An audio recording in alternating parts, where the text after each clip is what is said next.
todos y todos. Hoy día vamos a hablar sobre la tesis de mi amiga Fran. Bueno, les vamos a hablar primero un poco de nosotras. Yo soy Gabriela, llevo 13 años con una dieta o lacto vegetariana y llevo 9 años siendo, mentira, 8 años siendo vegana. Yo entré a estudiar Derecho a la Universidad de Chile, que fue donde conocí a mi amiga. Más que nada por el tema de los derechos de los animales, fue una de mis razones principales, entonces estoy muy contenta de poder haber conocido gente que pensaba lo mismo que yo y que al final pudimos realizar nuestras tesis en esta área del derecho que nos apasiona tanto y donde falta tanta discusión académica. Ahora, Fran, preséntate tú. Bueno, sí, yo soy Francisca Tapia, soy amiga de Gabriela, soy miembro de la Fundación Derecho y Defensa Animal y junto a Gabriela hicimos un taller dentro de la facultad que se llamaba Los animales no humanos como sujetos de derecho. De hecho, estos fueron dos talleres de memoria. Y dentro de esto realmente nos metimos un montón dentro de la doctrina y de todo el estudio que comprendía el derecho animal. Y de ahí salieron muchas tesis muy buenas, que nuestra idea es hacer como varios ciclos hablando y comentando estos temas, porque cada una de estas tesis finalmente trata un punto distinto dentro del derecho animal. Eh, un poco de mí, yo soy vegetariana hace mucho menos tiempo que Gabriela y vegana hace mucho, mucho menos tiempo. No sé, creo que llevo 5 años vegetariana y a finales del año pasado decidí tomar el paso de volverme vegana, lo que realmente me arrepiento de haber sido mucho antes, pero en ese momento lo decidí hacer y le digo a todo el mundo que si está pensando, hágalo porque entre antes mejor. Real. Y aparte soy ayudante del curso de Derecho Penal del profesor Javier Arévalo dentro de la Facultad de Derecho de la Universidad de Chile. Eso. Sí. Bueno, con esta presentación que hicimos de ambas, vamos a hablar ya de lleno sobre la tesis de Francisca. ¿Por qué tú? Ah, no, no hemos dicho el nombre de tu tesis. Cuéntanos el nombre de tu tesis. Ya, bueno, la tesis se llama El estatus jurídico y moral del animal no humano, un esbozo jurídico penal de ley ferenda encaminado a proteger los derechos del animal no humano. Un nombre bastante complejo, pero realmente sentía que como abarcaba muy bien finalmente qué es lo que yo quería investigar dentro de este estudio, y esto es sentar la premisa de que tenemos un deber hacia los animales no humanos, un deber jurídico penal, y cómo esto finalmente lleva a necesitar hacer una reforma de ley ferenda, esto es cambiar la legislación existente por una que efectivamente proteja los derechos del animal no humano. Claro, perfecto. Oye, Francisca, ¿y por qué tú decidiste hacer tu tesis en Derecho Animal y Derecho Penal? Bueno, yo debo decir que leí tu tesis y la encontré fabulosa. Siento que todos y todas deberían leerla, porque hace un buen análisis en relación a por qué los animales son importantes en relación a la moral. Luego, Francisca hace un análisis detallado sobre el derecho penal, muy interesante. De hecho yo aprendí mucho, porque esa es una de las áreas del derecho que yo no manejo y Francisca sí, entonces fue muy interesante. Y por último, las conclusiones que llega Francisca la encuentro demasiado clever, así que felicidades amiga, porque es una tesis muy que aporta mucho a la rama que nos gusta tanto, que es el derecho de los animales. Muchas gracias. Y acá también aprovecho de adelantar que queremos hacer después un próximo live sobre la tesis de Gabriela, que habla sobre cómo los animales no humanos deben ser considerados como personas, que también es un tema que yo no abarco en detalle y que ella realmente es experta. Ah, gracias amiga, sí, para el próximo viernes la vamos a hacer, así que atenta. Bueno, amiga, entonces continuando con la pregunta, ¿por qué decidiste hacer esta tesis de derecho animal y mezclarla con el derecho penal? A ver, yo desde que entré a la universidad siempre me gustó el derecho penal, siento que es un muy buen reflejo de la sociedad en que vivimos, porque es mucho más que simplemente meter a la gente en la cárcel, es todo este estudio detrás de cómo tenemos un sistema que permite alcanzar el orden dentro de la sociedad. Y finalmente muestra que si tenemos una sociedad fallida es porque no estamos cumpliendo como básicamente como la finalidad del derecho penal, que es mantener una convivencia social y pacífica, la cual involucra que sea un sistema justo y que sea un sistema correcto y que sea un sistema ético. Eh, Esto para mí siempre fue un interés enorme y a mí siempre me gustaron los animales, pero me gustaban como en general, le gusta a la gente en general como, ay, el gatito y el perrito, Perro, el gato. ay, sí, los caballitos. Y al meterme a hacer el taller de memoria, que realmente me interesó extremadamente mucho, ahí agarré mucha conciencia en cuanto a, bueno, lo mucho que yo no sabía sobre la situación jurídica y como en todo sentido de los animales.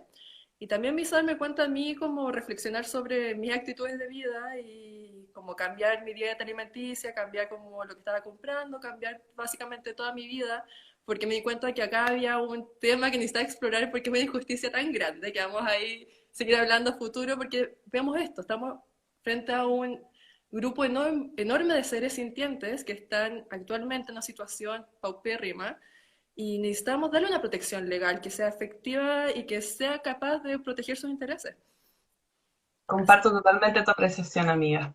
Bueno, para los, yo creo de la mayoría de la gente que nos está escuchando que no tiene tantos conocimientos del derecho, ¿tú nos podrías explicar así brevemente en qué consiste el derecho penal? y así. El derecho penal es aquella parte del ordenamiento jurídico que se encarga de regular los acuerdos dentro de la sociedad para llegar a una convivencia social pacífica. Y para esto se vale del instrumento que es la pena, que es la irrogación de un mal, que es que tiene el efecto de persuadir a la gente de no cometer finalmente futuros delitos. Es finalmente el sistema que se encarga de hacer que la gente actúe acorde a lo que la legislación establece. Perfecto.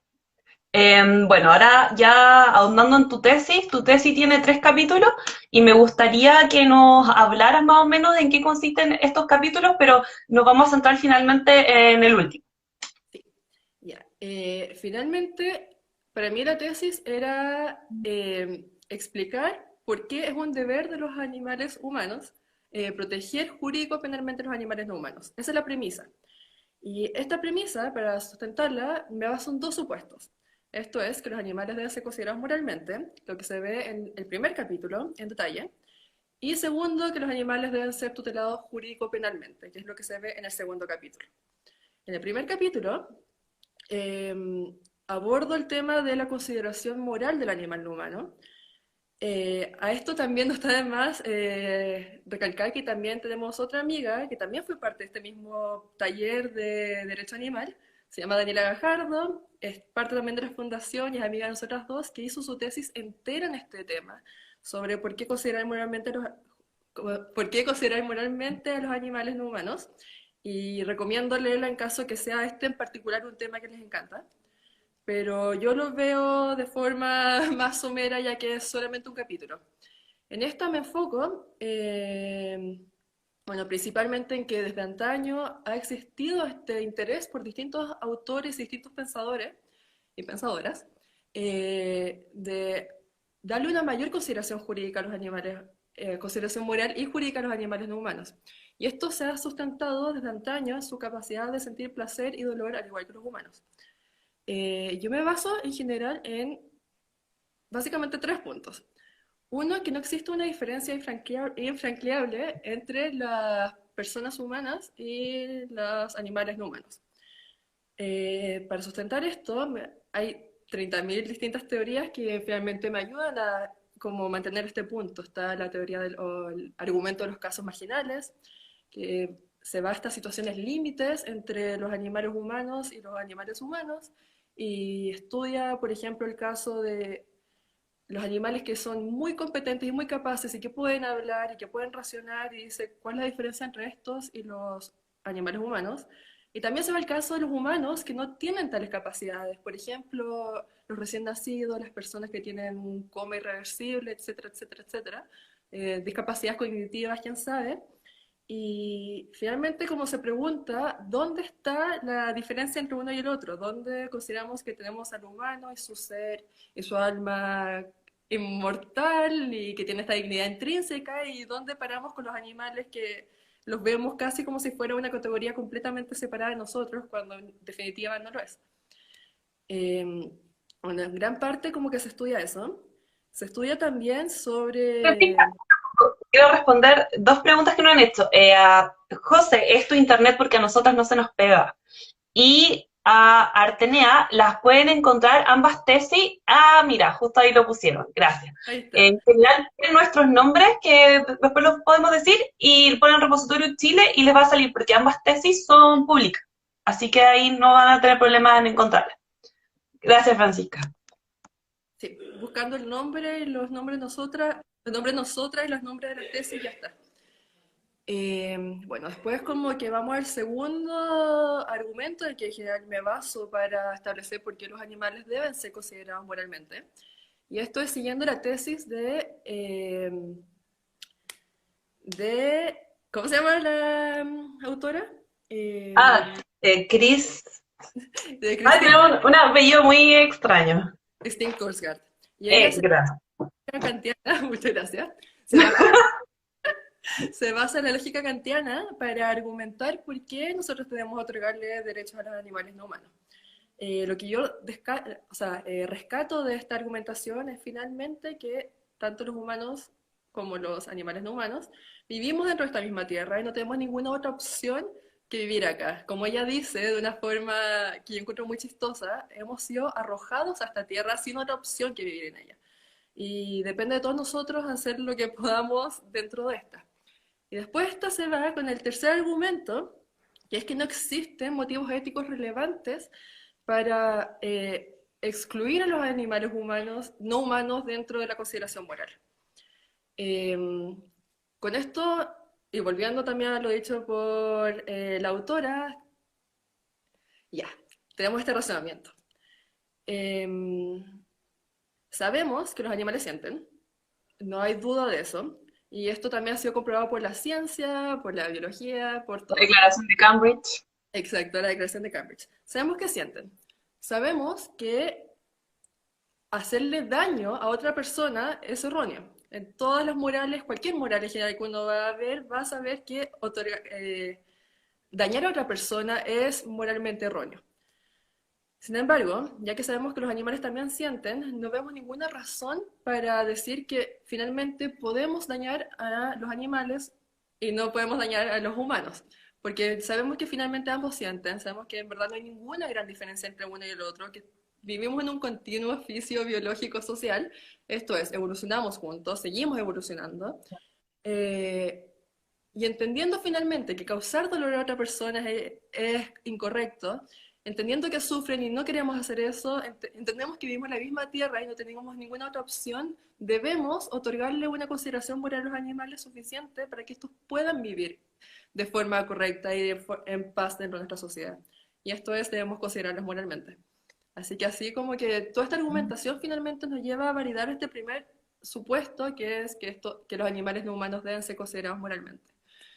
Em, Antes me gustaría hacer una acotación. Cuando hablaste de esta autora, no sé si no creo, o quizás sí, pero igual es bueno aclararlo, que Kant no considera a los animales como seres sintientes. Para Kant casi que los animales son cosas. Y para él solamente se tiene que prohibir el maltrato hacia los animales en consideración al daño a que los seres, en relación al daño que nos puede causar a nosotros los seres humanos. Entonces, para Kant, los animales no valen nada. Por eso igual la autora que mencionaba Francisca es tan relevante, porque al final da vuelta a esta argumentación que mismo Kant usa.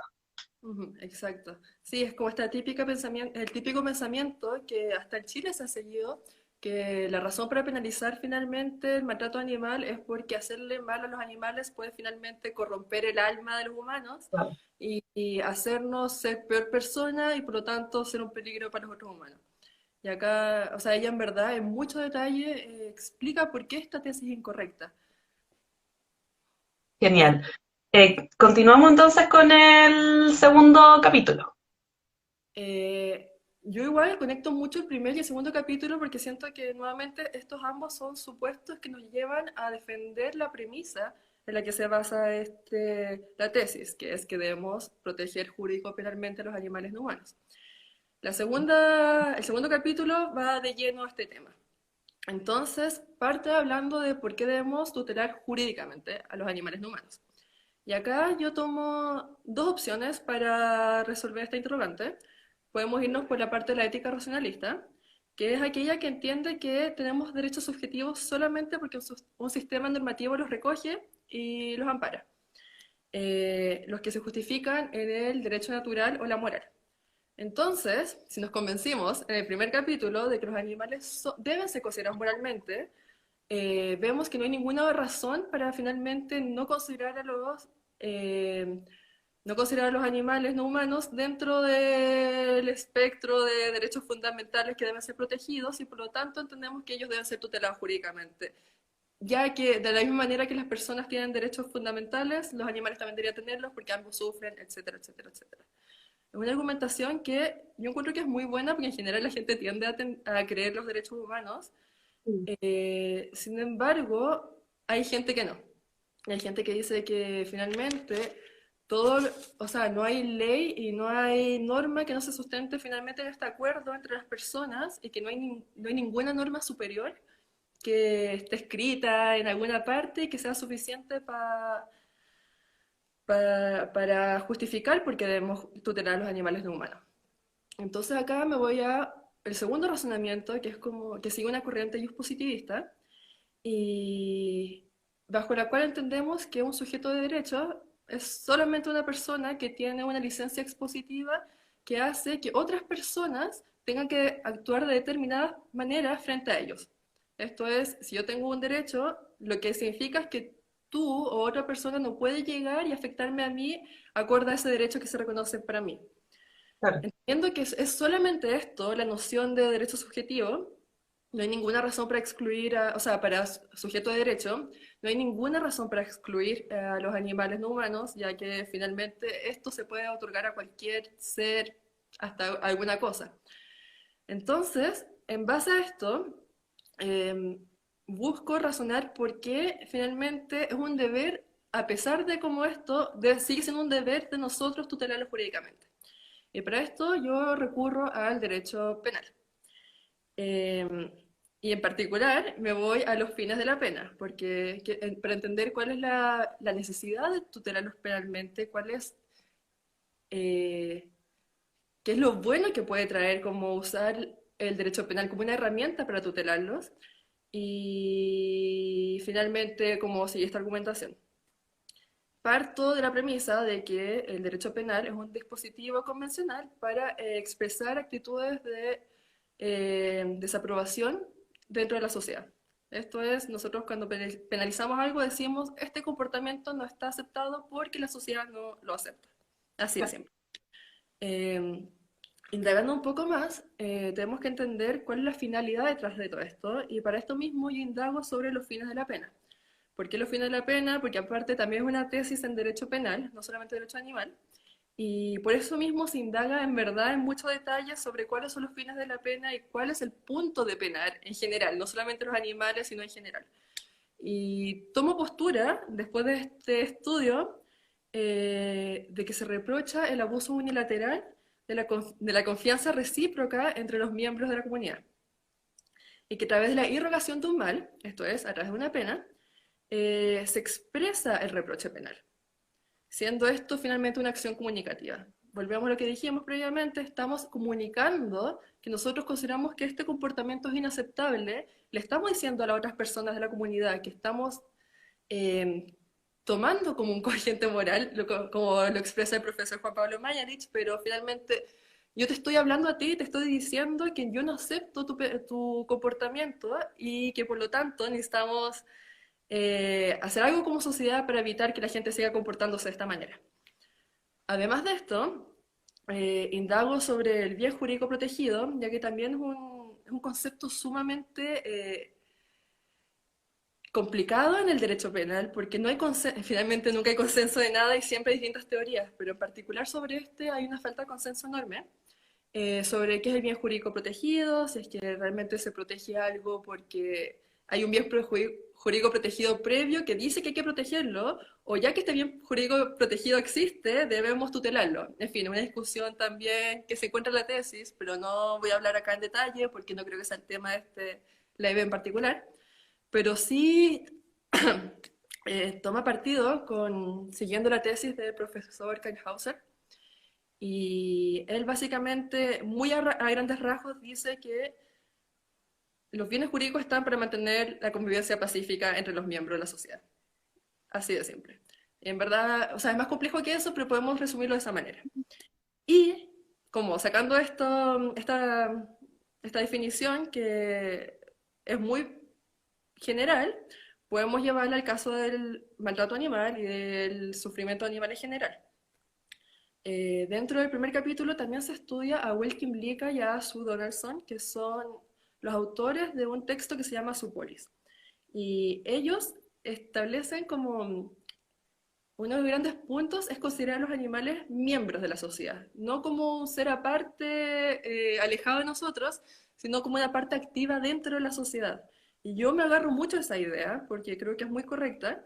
eh, y entonces digo, entendiendo que los animales son efectivamente parte de la sociedad, y por lo tanto si ellos sufren, la sociedad sufre, y si ellos están bien, la sociedad está bien y se encuentra pacífica. Y además, también como agarrando el punto simplemente de la sociedad, de las personas humanas. En general, las personas humanas tienden a rechazar el maltrato animal. Cada vez que hay una noticia de un perrito, un gatito que los maltratan, las personas al tiro corren a todas partes, a las redes sociales a denunciar este tipo de comportamientos porque finalmente la gente rechaza el maltrato y rechaza los comportamientos violentos por regla general. Entonces, considerando estos dos puntos, considerando que los animales son parte de la sociedad y que la misma sociedad humana rechaza este maltrato, entendemos que tiene sentido y es un deber de nosotros como tutelar a los animales jurídico-penalmente para mantener una convivencia social pacífica. Eso es Ah, básicamente... perfecto, yo creo que igual es harta información, entonces yo creo que igual a las personas igual les deben quedar dudas, entonces nos pueden hacer las preguntas porque después vamos a continuar con el capítulo 3. Alguien nos había preguntado si Kant es bienestarista. No, Kant no es bienestarista porque en verdad a Kant no le importaban los animales. Para Kant los animales son cosas, entonces ni siquiera llega a ser bienestarista. Aparte de eso, Eh, una cosa más que eso, que también Kant es muy viejo, como el bienestarismo como surge más que nada con Peter Singer y toda la década de los 70, 1970, o por ahí, y Kant es mucho más viejo, en esa época no se hablaba de esos términos, ni se tenía mucha conciencia de esa forma de pensar. Claro, igual que Aristóteles. Yo, por ejemplo, en mi tesis hablo en relación a la tesis aristotélica, de cómo él también excluye a los animales, y viene otra autora, que es Marta Nussbaum, y lo mismo que hace el caso de la autora Francisca. Ella da vuelta a esta tesis y explica por qué los animales sí son seres que tienen que tener derechos. Entonces, igual es súper interesante como analizar ciertas posturas que son antiguas y después renovarlas y criticarlas y ponerlo en el siglo en el que estamos. Entonces, igual lo encuentro súper interesante esa parte. A ver, aquí hay otra pregunta. ¿Crees que el bienestar del animal como bien jurídico protegido permite argumentar que los animales no humanos son sujetos de derecho? Y si es así, ¿cómo lo argumentarías? O sea, yo creo que es al revés. Creo que tenemos que primero sentar que los animales son sujetos de derecho. ¿Y en qué sentido? Nuevamente, ética racionalista, porque sienten, porque es moral, según una corriente positivista, porque realmente no hay nada que no permita que sea eso, ya que ser un sujeto de derecho no es más que ser un sujeto que, eh, que pone a otros bajo la necesidad de comportarse de determinada manera frente a uno.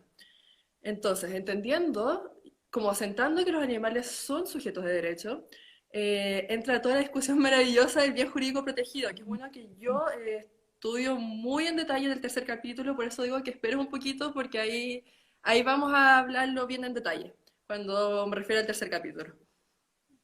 Mira, acá hay otra pregunta. Ay, se me dio vuelta. ¿Qué teóricos especialistas sustentan que los animales son sujetos de derecho? Oh, esta pregunta es muy, muy, muy larga, amiga, porque pucha, tenemos que partir desde el utilitarismo, después analizar desde la ética de los derechos, después analizar otras teorías que son aparte, por ejemplo, la de Marta Nussbaum. Entonces, igual es una pregunta compleja. Entonces, igual me gustaría preguntarle en relación a esta pregunta, Francisca, en torno a tu primer capítulo, ¿cuáles son tus autores o tu autora favorita de las que estudiaste? Acá también al respecto recomiendo mucho leer las tesis, en particular los capítulos, porque Gabriela y yo solamente nos referimos a esto en un capítulo. Entonces igual no es tan largo y no es tan denso. O si a uno le gusta mucho ir a la tesis de Dila Gajardo, que lo ve en detalle y en verdad es seca y lo investiga todo. Pero para mí, ¿cuáles son los principales? Está Gary Francione, que es un abogado de Estados Unidos, muy bueno, que es abolicionista total, y creo que tiene una teoría muy interesante en cuanto a su abolicionismo. También, como habíamos mencionado, uh, Wilkin Blika y Sue Donaldson, que son los que establecen esto de que hay que considerar a los animales miembros de la comunidad. A Christine Korsgaard, que usa esta argumentación kantiana, la da vuelta y explica finalmente por qué nosotros debemos tutelar a los animales, o sea, debemos considerar moralmente a los animales. Y finalmente hay uno que me gusta mucho y que siento que es el mejor para la gente que no tiene mucho conocimiento previo de derecho, que se llama Jorge Richman. Y es un autor súper expositivo, súper fácil de leer, que aparte tengo entendido que tiene su material online, si no, siempre pueden acercarse al Instagram de Derecho de Defensa Animal o a Vida Vegana o a quien sea nosotros para buscar como los links a este material, pero finalmente ese autor explica muy bien todos estos temas. Sí. Bueno, igual uno siempre critica el utilitarismo. Yo por lo menos en mi tesis igual lo critico harto, pero si bien algo que podemos salvar del utilitarismo, gracias a Jeremy Bentham y luego a Peter Singer, es que ellos igual pusieron el tema en la palestra. Claro, ellos no van a tener una visión abolicionista como la que abogamos nosotros, pero hay una frase que yo creo que seguramente todos han escuchado, que es, lo importante no es si pueden hablar o razonar, lo importante es si pueden sentir. Y yo creo que esa frase nos ha llevado a todos, o también el libro de Peter Singer, Liberación Animal, que es como la base, porque explica muy bien como toda la utilización de los animales en las distintas industrias. Entonces, claro, si bien yo no me caso con el utilitarismo, Francisca tampoco, y nadie que abogue por los derechos de los animales, es importante dejar en claro que igual, gracias a estos personajes, podemos empezar a tener una discusión más allá. Finalmente, por ejemplo, con Gary Franchoni, que él señala que de frentón que los animales son personas no humanas. Igual que yo en mi tesis, yo también señalo que los animales son personas, jurídicamente hablando. Entonces, yo creo que es importante igual como aclarar esos puntos. Sí, es cierto, hay que darle reconocimiento Bueno, por como sí. el valor histórico que tiene, como de toda la contribución que finalmente se ha hecho, porque en muy poco tiempo ha crecido un montón. Esto hablamos con Gabriela, cuando nosotros hicimos el taller de Derecho Animal, que fue hace 4 años, 5 años atrás, Fue el 2016. 2016, sí, 4 años atrás. Estos temas en Chile ni siquiera se hablaban y ahora vemos con mucha felicidad que hay muchas organizaciones dedicadas al derecho animal y hay mucha gente interesada y hay muchas tesis y este crecimiento exponencial, o sea, es desde la década básicamente de los 70 y gracias a Peter Singer que la cuestión agarra fuerza y estamos como estamos actualmente. Sí. Acá veo otra pregunta, pero ese sería para el capítulo 3, porque ya habla de maltrato animal puro y duro. Después dice, pueden dejar un post con los nombres de los autores, sí, por supuesto. Igual en nuestras tesis, nosotros tenemos todo lo en la bibliografía. Entonces están ahí todos los autores y también están en los primeros capítulos súper ordenados. Entonces como para que igual vayan como en orden como de cronología. Ujú. Eh, Ya, sigo, ya. Eh, entrando, digamos. entrando al tercer capítulo, en general los separo en los otros dos capítulos porque ya. El capítulo 1 y capítulo 2 sirven para sustentar la premisa de que los animales deben ser tutelados jurídico-penalmente. Y llegamos a esa conclusión, digamos que ya nos convencimos y eso es correcto, deben serlo. Sin embargo, llega el interrogante sobre, ok, pero ¿qué pasa en Chile cuando existe el delito de maltrato animal, que se encuentra comprendido dentro del Código Penal en el artículo 291 bis y ter, y existen. Podemos decir, ah, bueno, pero ya están tutelados, ya no hay nada que hacer. Eh, y básicamente este tercer capítulo se dedica a ver por qué, a pesar de que se ha elevado el bien jurídico, bienestar y salud animal como un bien jurídico de máxima entidad para la sociedad, ya que el derecho penal es lo más alto que en general puede llegar un bien jurídico a estar tutelado y ya está dentro de esto, sin embargo es inefectivo.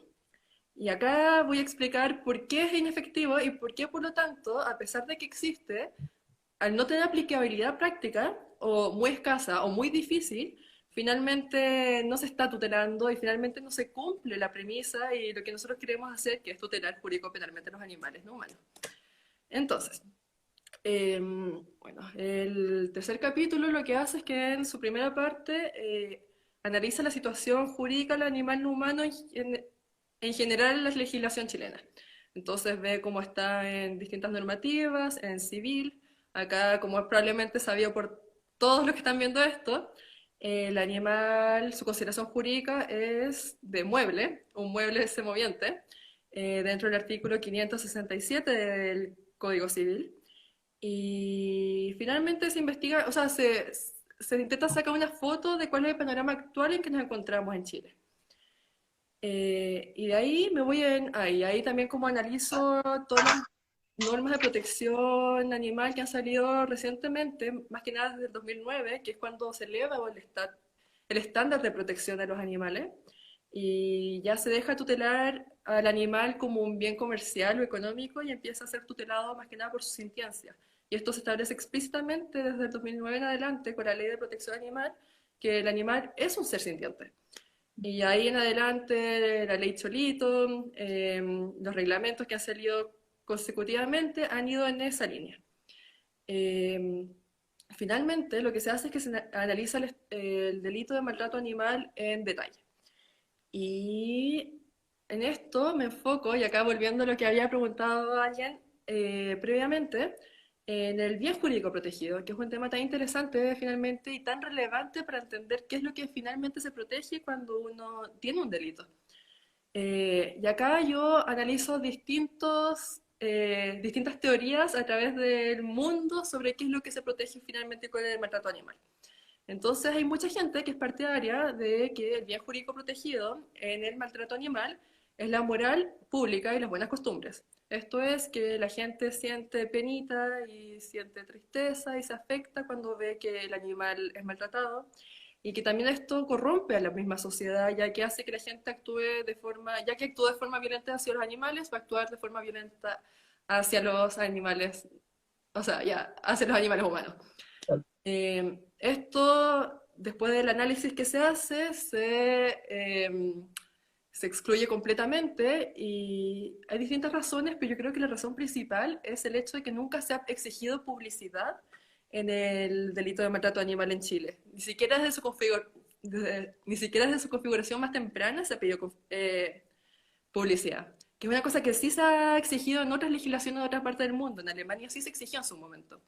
Entonces, como que esto sería, ya, solamente vamos a considerar que se está... Francisco, una pregunta yo creo que para la gente que no sabe derecho. ¿A qué te refieres con publicidad? Publicidad me refiero a que el acto de maltrato animal se haga en público, que sea percibido por una persona y que la sensibilidad humana, el bienestar psicológico de la persona sea afectado. Esto entendemos que sea de forma pública. Lo que entendería que un maltrato en privado y que no sea conocido por nadie estaría permitido. Esta es una teoría muy típica y muy antigua que se ha tenido en general a través de la vida cuando uno analiza el maltrato animal, pero claramente no tiene cabida hoy en día, ya que, como decíamos, no se exige esta publicidad y es un poco absurdo pensar que solamente se permitiría cuando la sensibilidad de un humano fuera afectada, ya que a la larga deberíamos ver a la persona humana qué tan afectada está para ver si se configura el delito y no ver la situación del animal afectado. También después se estudia, por ejemplo, la teoría del patrimonio de las personas. También históricamente se ha dicho, tal vez lo que se protege con el delito de maltrato animal es el patrimonio de la persona que es dueño de este animal, cosa. Es completamente... no tiene sentido hoy en día, ya que... Incluso hasta ridículo. Eh, como lo frío que es. Sí, ver al animal completamente como cosa. Eso, ¿por qué no tiene sentido hoy en día? Número uno, da lo mismo si el animal es parte del patrimonio o no de la persona, que lo maltrata o no. Uno puede perfectamente, o sea, cometer el delito de maltrato animal con un animal que no es de uno mismo, y hasta puede hacerlo con un animal que es propio. Yo puedo, en teoría, maltratar y matar a mi gato, y y por lo tanto soy responsable y soy finalmente candidata a ser procesada por el delito de maltrato animal. Ya. Y aparte una cosa que es muy importante es que los dueños de los animales están en una posición de garante frente a los animales. Esto es, yo tengo aún más responsabilidad frente a mi gato que alguien extra tiene frente a mi gato por el hecho simplemente de yo ser la dueña. Entonces, lo de patrimonio no tiene ningún sentido porque el hecho de ser propietario finalmente te hace mucho más responsable del animal y en ningún caso puedes maltratarlo, en ningún caso. También se estudia, por ejemplo, la teoría del medio ambiente. Esta es muy típica porque se dice, ah, bueno, pero el delito de maltrato animal se encuentra dentro de del apartado sobre delitos en contra del medio ambiente y los animales son parte del medio ambiente y eso en verdad no tiene ningún sentido porque los animales son seres que consumen recursos y afectan el medio ambiente, su vida y su existencia afecta al medio ambiente, definitivamente. No tiene sentido que uno y el otro vayan de la mano y tampoco no hay ningún otro antecedente que respalde esto. Aparte, esto sería volver al argumento de cómo se pondera finalmente el daño producido y si se cumple el tipo o no, y en ningún caso se exige que se vea cuál es el daño ambiental que se produjo al configurarse el delito de maltrato animal. Finalmente, Y respecto a ese punto, yo recuerdo que una vez en una clase que tuve Derecho al Medio Ambiente, porque yo tomé ese optativo, el profesor nos mostró una mosca y decía como ya, ¿qué pasaría si las moscas, si fuera la última mosca del mundo? ¿Ustedes querían con ella? Y era acuático porque todos mis compañeros eran como, ah, da lo mismo, como la mosca. Y yo levanté la mano y dije como, no, profesor, yo creo que es nuestro deber en el sentido como de proteger al animal en sí, que quizás la mosca cumple una función que nosotros no hemos analizado y que realmente es importante para el ecosistema. Claramente todos me quedan mirando así como, ¿qué le pasa a esta chica? Pero creo que es súper importante aclarar dos puntos, que el derecho medioambiental con el derecho animal son ramas muy distintas, que tienen lógicas distintas. Y lo otro que es importante aclarar es que muchas veces en el veganismo y en el ecologismo siempre se pueden encontrar ciertos roces. El ejemplo típico es el caso de las mal llamadas plagas típico, que está el castor en el sur y los quieren matar, están los medioambientalistas que no, por el tema del ecosistema, está por una parte los veganos, no, que el animal tiene una vida que tenemos que respetar. Entonces es bueno aclarar estos puntos porque de repente hay mucha confusión. sí, definitivamente. O sea, finalmente es claro entender que la protección por el animal no es lo mismo que la protección por el medio ambiente y que cuando estos se yuxtaponen o contrastan, uno finalmente toma una elección. Es difícil porque muchos de nosotros somos también ecologistas en gran parte, pero ahí uno toma como una posición y yo creo que es más importante cuidar la vida de los animales a que el ecologismo, pero claramente es un tema muy difícil y que se discute en gran manera. Sí. Sigamos con o ¿quieres seguir con el capítulo o quieres responder algunas preguntas que han No, hecho? porque sí. Ya, a ver. Aquí preguntaban dónde va a estar. Ah, ya, pero ahí la Isa, que también es de Derecho de Defensa Animal, respondió dónde no, porque vamos a dejar guardados los videos. Ya, aquí hace una pregunta. Chicas, pero si hablamos de los animales como personas no humanas, el BGP no podría configurarse, el bien jurídico protegido, no podría configurarse directamente como la vida no humana y la salud del animal como bien jurídico protegido. Acá eso es lo que viene. Que Ah, finalmente yo postura diciendo que el bien jurídico que se tiene actualmente en el delito de maltrato animal, no es que a mí me gustaría ni nada, simplemente que existe actualmente en el 291 bis y ter del Código Penal es el bienestar y salud animal. ¿Por qué? Ya, vamos repasando lo que dijimos recién. No se exige publicidad, no se exige que sea parte del patrimonio de la persona, no se exige afectar la sensibilidad de las personas, no se exige afectar el medio ambiente, ninguna de estas cuestiones.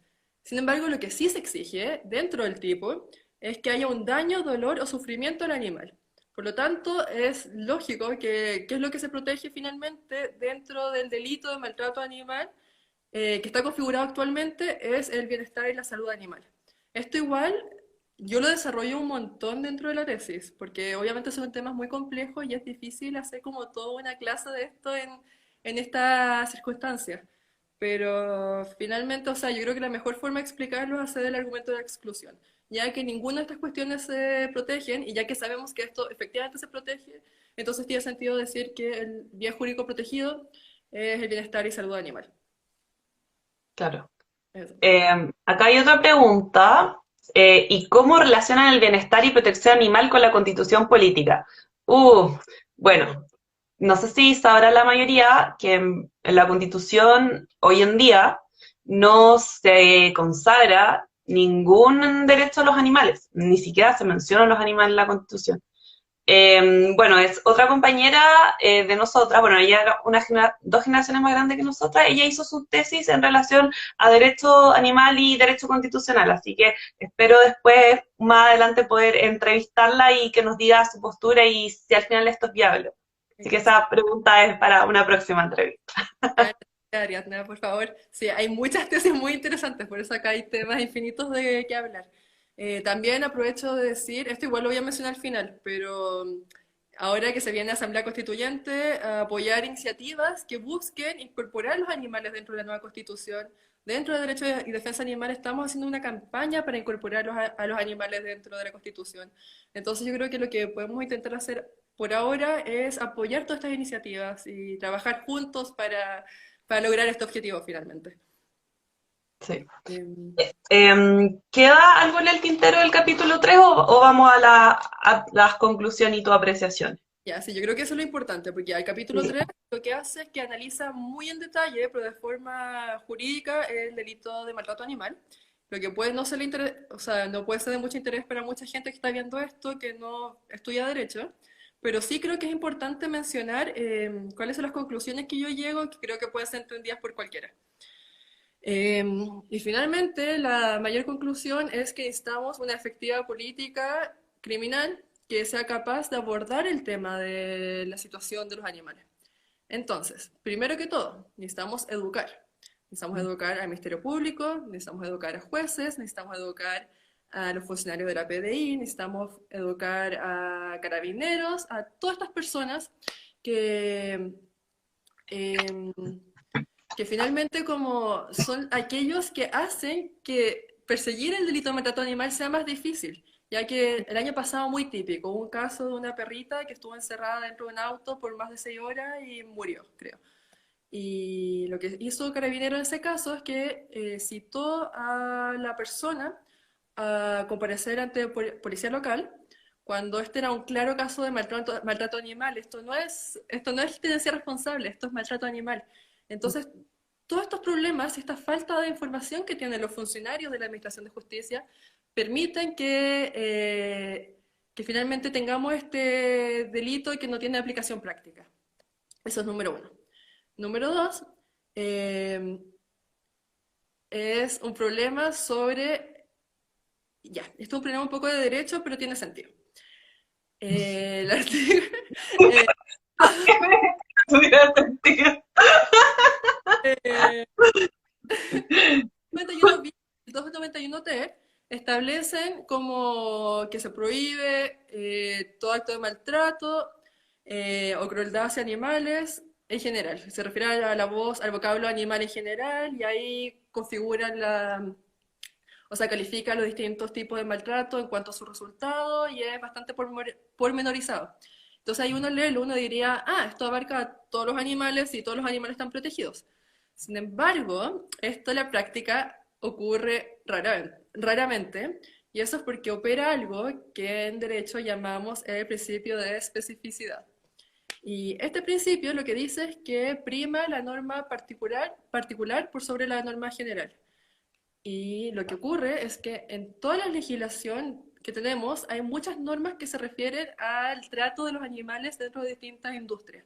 Entonces tenemos la ley de carne y los decretos del SAC que establecen cómo se debe tratar a los animales dentro de la industria panadera, todo lo La que ley de caza también. exacto, tenemos el reglamento de circos, tenemos distintas leyes, reglamento de rodeo. em, por ejemplo, los casos de negligencia médica, lo que hacen en general los jueces es que remitan al CERNAC, ya que ven esto como una falta de la prestación de servicio y no como lo que es el delito de maltrato animal. Entonces vemos que todas estas normas especiales hacen que en la práctica sea muy difícil aplicar el delito de maltrato animal a el caso de un animal en particular, porque raramente los jueces, al no estar informados al respecto y al tener en cuenta este principio, finalmente nos fallan al respecto y remiten ese caso a otra área. Eh, Esto, además, se acentúa más con la promulgación de la ley 21.020 o la ley de tenencia responsable, que lo que hace es que otorga competencia al juez de policía local para conocer casos de maltrato, o sea, casos de tenencia responsable frente a los animales de mascota o compañía. Entonces, ni siquiera los animales que en general sí eran tutelados por el delito de maltrato animal, ni siquiera hoy en día son 100% tutelados, ya que gracias a la promulgación de esta nueva ley, muchos casos de maltrato animal pasan finalmente a policía local como un caso de tenencia responsable. Entonces ahí realmente se diluye y en la práctica tiene una aplicabilidad muy, muy escasa. Eh, entonces, finalmente yo termino este capítulo proponiendo qué podemos hacer para cambiar esta situación y para efectivamente tutelar jurídicamente a los animales no humanos. Dentro de esto hay varias recomendaciones, pero creo que las que más me importa a mí hacer hincapié es, primero que todo, apoyar todas estas iniciativas que buscan cambiar la consideración jurídica del animal no humano. Tanto iniciativas legales como en derecho y defensa animal. Por ejemplo, ingresamos al Senado un proyecto de ley que busca cambiar la situación jurídica del animal no humano y considerarlo como un ser sintiente eh, o cualquier otra iniciativa que finalmente busque cambiar la situación del animal y que ya no sea considerado como cosa. Ya que al ser considerado como cosa, esto realmente dificulta mucho la protección penal que eventualmente se le puede dar a los animales. Además de esto, y volviendo a lo que dijo alguien antes, es agregarlos a la Constitución en este momento, ya que tenemos un momento único en la historia para agregarlos dentro de la Constitución, que es la Carta Magna y la de mayor importancia dentro de nuestro ordenamiento jurídico. Eh, También, dentro de las recomendaciones más específicas que doy, creo que sería buena idea graduar en razón a las características y sensibilidades e intereses de cada animal, finalmente la protección que se le debe otorgar, ya que claramente no todos los animales necesitan la misma protección. Un animal que vuela tiene que tener un derecho a poder volar y poder vivir libremente y poder, no sé, como expandir sus alas hacia el mundo. Y esto no es lo mismo que se le va a otorgar a un animal que tenga unos intereses y unas necesidades completamente distintas. Tenemos que ser capaces de hacer un estudio por biólogos, zoólogos o gente que sepa finalmente de cuáles son las necesidades de cada especie y enfocarnos en cada una de estas para salir de esta como lógica antropocentrista que nosotros pensamos muchas veces que lo que nosotros queremos es lo que los animales quieren y la gente ahí viene y dice, ah, entonces podemos darle derecho a voto a una vaca. No, no, tenemos que entender que cada animal Típico ejemplo. sí, pues, y tenemos que entender que cada animal tiene necesidades distintas y tenemos que abarcar cada una de esas necesidades y tenemos que hacer ese estudio. Eh, Además de eso, también propongo cambiar el delito de maltrato animal y que ya no sea considerado como un solo delito de maltrato animal, sino entender que son miles de delitos y básicamente homologar su situación a la que tenemos hoy en día en el Código Penal frente a los delitos en contra de las personas. Entonces, entender que un delito debería ser el delito como, no sé, de lesión hacia un animal, que es muy distinto al delito de el homicidio hacia un animal, esto es matar a un animal. Son cosas distintas, no deberían estar unidas.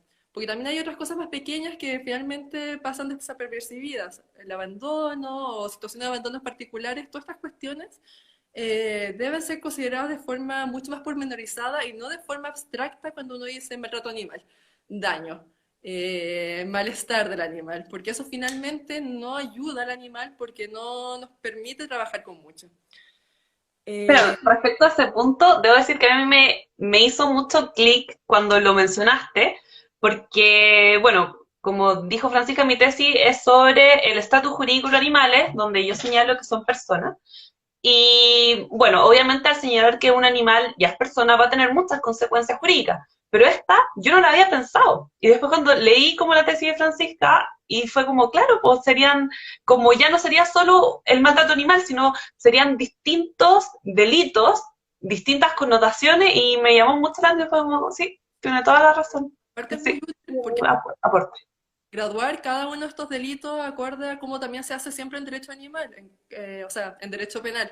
Entender que hay agravantes, hay distintas como finalmente cuestiones dentro del derecho penal que permitirían encontrar una pena mucho más lógica a cada caso de maltrato y que no simplemente entendamos que maltrato es general causar malestar.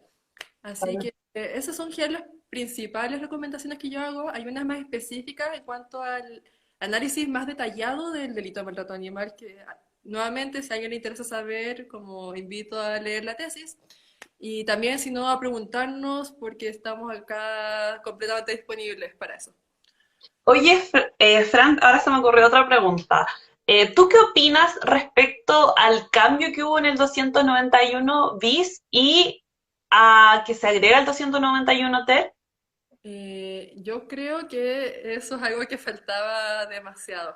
Lo que pasó en la historia un poco del maltrato animal es que cuando se configuró el delito de maltrato animal que existía previo a esta reforma, era un delito mucho más pormenorizado de como las circunstancias que abarcaba, y era mucho más completo.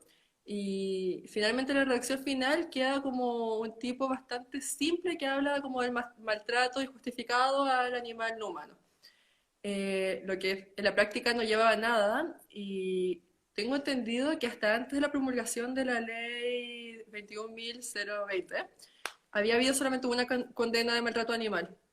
No. Creo, o sea, esto alguien me lo puede como corroborar, no, pero eso es lo que yo tengo entendido. Realmente este delito, en la práctica nunca ocurrió, nunca pasó nada con esto, excepto el caso particular de el círculo del circo de las tachuelas, en que ahí eventualmente se logró. Es un Eh, caso súper bueno de analizar. sí, sí, es un caso muy terrible, pero sí. Pero en fin, finalmente con la modificación que se hace, se califica el delito y se hace y se establecen distintos, o sea, se califica acorde a los resultados producidos. Entonces entendemos que es distinto el acto de maltrato o crueldad a el daño, a el acto de dañar al animal, que es como la segunda variante calificada, que al mismo tiempo, y esto es un poco confuso, no tiene sentido porque ese daño se usa para definir maltrato en el 291 ter.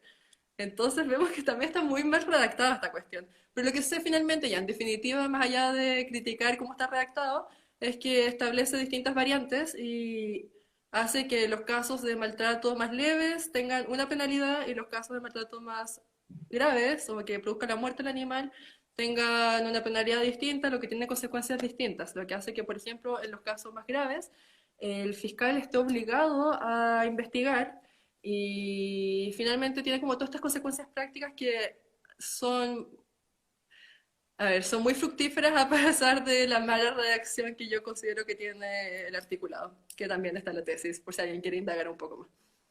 Claro, yo recuerdo que incluso una vez se discutió de poner incluso como los casos, como por ejemplo ya, ¿qué se considera maltrato animal? No sé, no darle comida al animal, dejarlo en un espacio muy chico.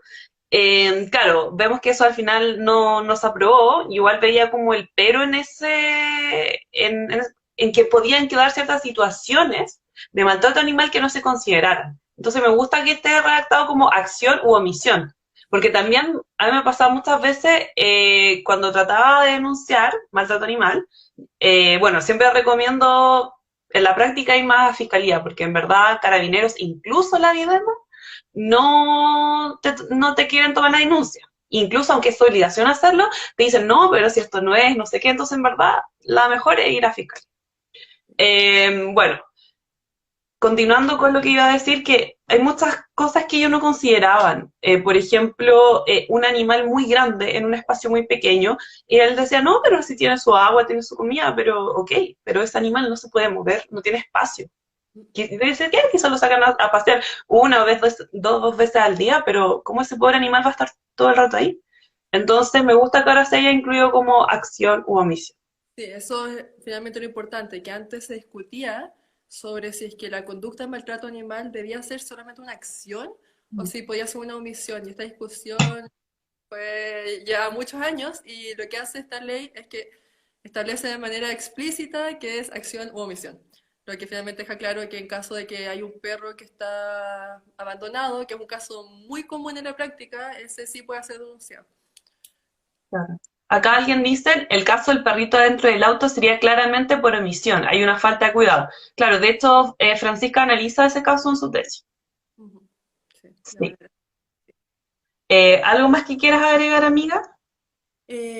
No, no sé, o sea, yo creo que eso es a grandes rasgos lo que intento implantar y ojalá tirar al mundo, como entender que tenemos una grave brecha en la tutela jurídica del animal no humano actualmente y que depende de nosotros, ya que los animales no pueden hacerlo por sí mismos, hacer algo al respecto e intentar, dentro de lo que podamos, con las herramientas que tengamos, hacer un cambio.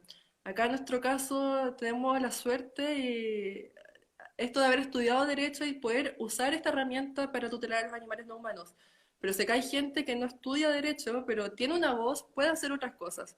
Puede apoyar iniciativas, puede denunciar, puede manifestarse, puede hacer efectivamente muchas cosas para proteger finalmente al animal no humano. Claro, incluso la agrupación Derecho a Defensa Animal vi que sacó cómo ahora se tenía que denunciar, porque ahora hay que hacerlo en la página. Incluso ahora ya es más fácil, porque claro, yo igual siempre recomiendo sacar todas las pruebas que tengan, fotos, videos, eso, por favor, yo siento que es la clave, porque de repente es como, ah, ya tengo el testimonio y listo. En cambio, siempre eso va a ser más contundente para que el fiscal ahí pueda indagar más respecto a ese delito. Acá preguntan por el link. Ya, hay dos formas de acceder, lo repito de nuevo. Hay un link dentro de la página de Derecho de Defensa Animal de Instagram y de Facebook al repositorio de la Universidad de Chile, que es donde se encuentra la tesis. Si ese no funciona, es muy difícil de copiar, lo que pueden hacer es que buscar en Google estatus jurídico y moral animal Francisca Tapia o estatus el tuyo es estatus jurídico y... ¿Cómo es? El mío se llama el estatus jurídico de los animales no humanos, los animales como personas. Y ahí buscas y le va a salir Gabriela Costa y va a salir al tiro, sí. Sí, porque ambas tesis son públicas. Hoy nos quedan, ya tenemos que ir cerrando. Bueno, muchas gracias, Fran. Fue muy genial hacer este live contigo. Saquemos una foto para subirla. Ay, que nos queda bonito. Ay, me salió corrida. Ahí sí.